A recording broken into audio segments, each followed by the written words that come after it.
Hold up, Browns Nation. Before you grab that morning coffee, you need to hear this because what I'm about to tell you could flip the entire AFC North on its head. We're not talking about some minor roster move here.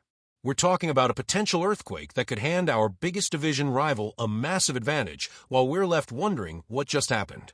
Picture this. Dillon Gabriel, the quarterback prospect we've been quietly developing, could be suiting up in purple and black next season. Yes, you heard that right. The Baltimore Ravens are circling like vultures, and they might just swoop in and steal one of our most promising young arms. But here's the twist that nobody saw coming. This might actually be exactly what Cleveland needs to accelerate our championship timeline. Now, I know what you're thinking. Why would we even consider helping out Lamar Jackson and that Ravens offense? But stick with me because this story gets wild, and by the end, you'll understand why this could be the most brilliant chess move Kevin Stefanski and Andrew Berry make all season.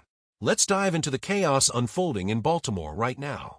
The Ravens have a serious problem, and it's not the one you'd expect from a team with an MVP quarterback. Lamar Jackson is phenomenal, we all know that. But what happens when he needs a breather? What happens if he takes a big hit? Right now, Baltimore's backup situation is an absolute disaster, and I mean disaster with a capital D. Cooper Rush, the guy they brought in to be their safety net, just threw his first preseason pass directly into the hands of a Colts defender. 16 yards passing on 2 completions out of 4 attempts. 16 yards.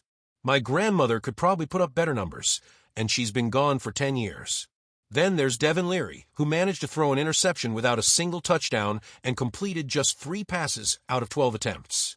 3 out of 12. These aren't just bad numbers, they're catastrophically bad.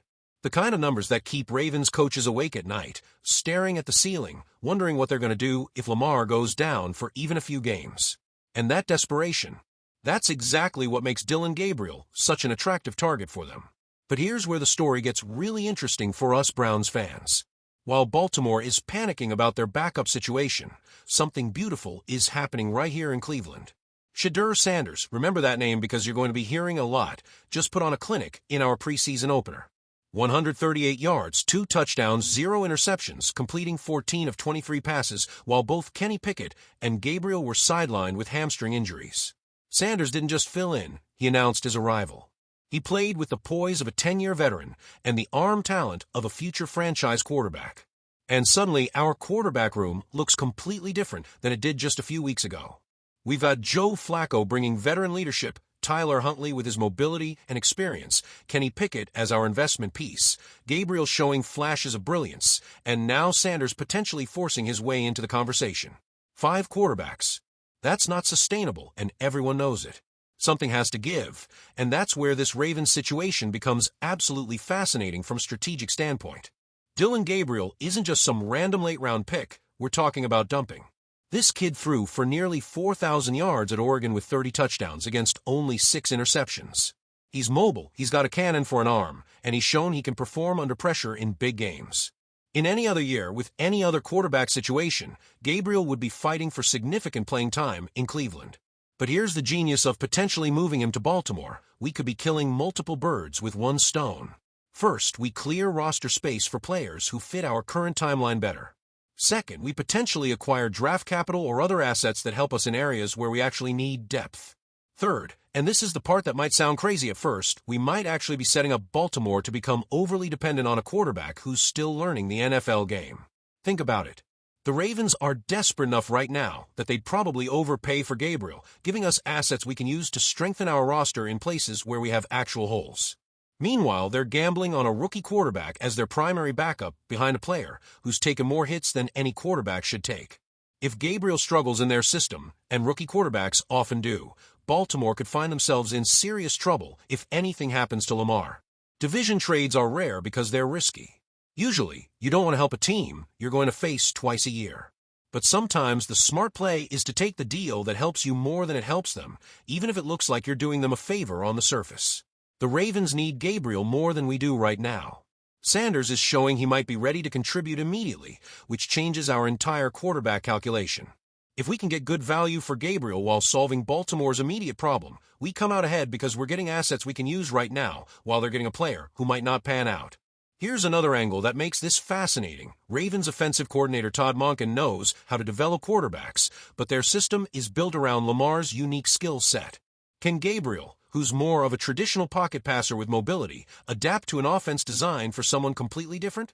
That's a huge question mark that Baltimore would be gambling on. Meanwhile, if Sanders continues developing at this pace, we might have accidentally found our quarterback of the future while everyone was focused on our other prospects. Sometimes the best moves are the ones that look obvious only in hindsight. The AFC North has been absolute chaos for years now. Pittsburgh's aging, Cincinnati is trying to maximize their window with Joe Burrow, Baltimore is championship or bust with Lamar, and we're building something sustainable for the long term. If we can accelerate that timeline by making smart trades that give us assets while creating potential problems for division rivals, that's exactly the kind of aggressive roster management that wins championships.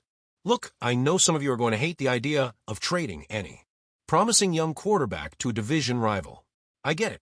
But championship teams make tough decisions based on value, not emotion. If Gabriel can bring back assets that help us win more games than keeping him would, and if Sanders is showing he can fill that developmental role just as well, then this becomes a no-brainer. The Ravens are going to find a backup quarterback somewhere. The question is whether we're smart enough to make them overpay for ours while we use those assets to get better faster. That's the kind of strategic thinking that separates good franchises from great ones.